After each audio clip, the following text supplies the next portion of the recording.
જય શ્રીમન નારાયણ. રામાનુજદાસ શ્રીમાન ગટ્ટુ વેણુગોપાલ સ્વામી દ્વારા વર્ણન કરેલ શ્રીમદ ભગવદ્ ગીતાનું ગુજરાતી ભાષાંતર હું આપને કહી રહી છું. અધ્યાય 15 પુરુષોત્તમ પ્રાપ્તિ યોગ. શ્લોક 18.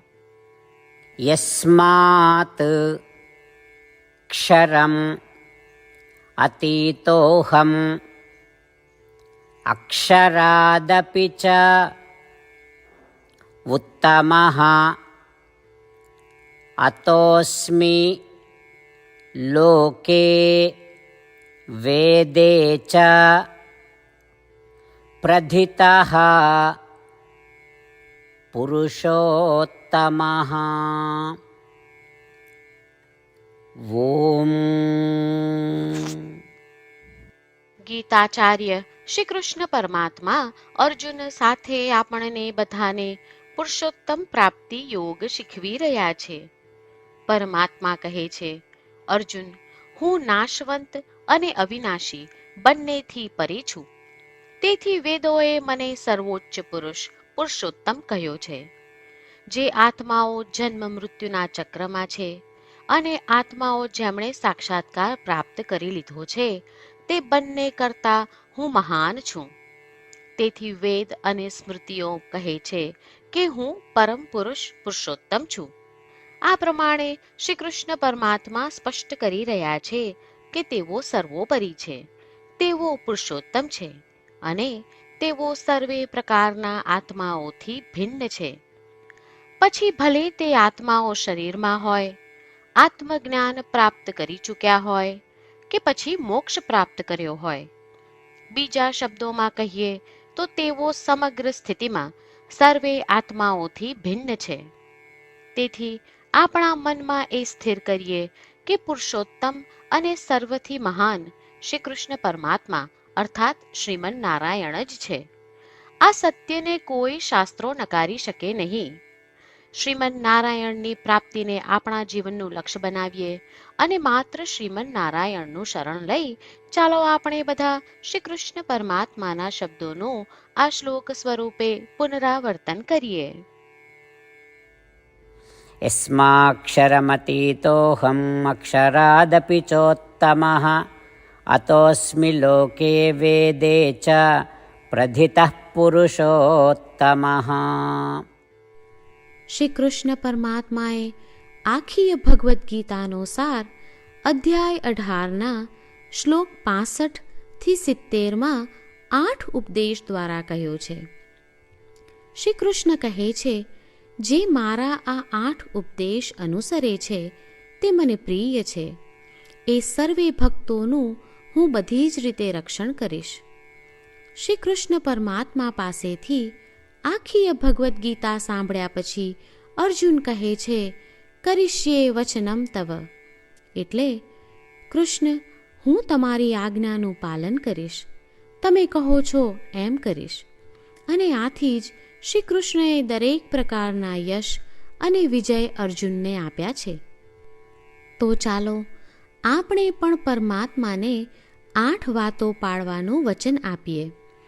પરમાત્માને આપેલા વચનથી મોટી કોઈ પૂજા, તપ કે યજ્ઞ નથી. 8 પ્રતિજ્ઞાઓ જે આપણે લેવી જોઈએ તે હું હવે કહું છું. આપ સૌ પણ એનો મન અને હૃદયથી વિચાર કરો. આ રીતે શ્રી કૃષ્ણને વચન આપતી વખતે આપણે સૌ શ્રી કૃષ્ણની હસતી મુખમુદ્રાનો મનમાં વિચાર કરીએ અને પરમ આનંદનો અનુભવ કરીએ. જય શ્રીમન નારાયણ. આપણા 8 વચનો આ પ્રમાણે છે. આપણું પહેલું વચન, હે શ્રીમન નારાયણ, તમારા ઉપદેશ પ્રમાણે હું હંમેશા તમારું ધ્યાન અને ચિંતન કરીશ. આપણું બીજું વચન, હે શ્રીમન નારાયણ, તમે કહ્યું છે તેમ હું સદાય તમારી ભક્ત રહીશ. આપણું ત્રીજું વચન, હે શ્રીમન નારાયણ, હું મારા કર્મો તમને સંતોષ થાય તેમ અને તમારી સેવા માટે કરીશ. આપણું ચોથું વચન, હે શ્રીમન્નારાયણ, તમે અનુસરવા કહ્યું છે તેમ મને પૂર્ણ શ્રદ્ધા છે કે હું તમારી છું. હું સદાય મારા હાથ જોડી તમને નમસ્કાર કરીશ, તમારી ભક્તિ કરીશ. આપણું પાંચમું વચન. હે શ્રીમન્નારાયણ, હું તમારા શબ્દો યાદ કરું છું. મામેકમ શરણમ વ્રજ. તમે તમારી શરણમાં આવવા કહ્યું છે. શ્રીમન્નારાયણ, હું માત્ર તમારા જ શરણમાં છું. આપણું છઠ્ઠું વચન. હે શ્રીમન્નારાયણ, આપે કહ્યું છે મા શુચ. તમે અમને આશ્વાસન આપી શોક ન કરવા માટે કહ્યું છે, તો હું દુઃખી નહીં થાઉં, શોક નહીં કરું. આપણું સાતમું વચન. હે શ્રીમન્નારાયણ, અમારા કલ્યાણ અર્થે આપે શ્રીમદ્ ભગવદ્ ગીતા રૂપી આશીર્વાદ આપી અમારા સૌ પર કૃપા કરી છે, તો હું દરરોજ ઓછામાં ઓછો એક શ્લોક વાંચીશ અથવા સાંભળીશ એવો સંકલ્પ લઉં છું. આપણું આઠમું વચન. હે શ્રીમન્નારાયણ, હું ગીતાના દૈવી શબ્દો એ ભક્તો સુધી પહોંચાડવાનો પ્રયત્ન કરીશ જેઓ ગીતાથી અજાણ છે. હે શ્રીમન્નારાયણ, તમે કહ્યું છે તેમ કરીશ, તમે કહ્યું છે એમ વર્તીશ અને તમારા માટે જ કર્મ કરીશ. શ્રીમન્નારાયણને આપેલું વચન કે દરરોજ તમે કહ્યું છે એમ કરીશું, એ જ એક મહાન પૂજા છે. તો ચાલો આપણે સૌ દ્રઢ શ્રદ્ધા સાથે પ્રભુ પાસે એક સંકલ્પ લઈએ. શ્રીમન્નારાયણ, કરીશ્યે વચનમ તવ. શ્રીમન્નારાયણ, હું તમારી આજ્ઞાનું પાલન કરીશ. સર્વમ શ્રી કૃષ્ણાર્પણમસ્તુ. જય શ્રીમન્નારાયણ.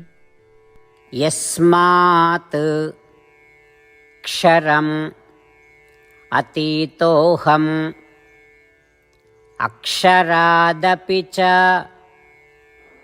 ઉત્તમઃ અતોસ્મિ લોકે વેદે ચ પ્રથિતઃ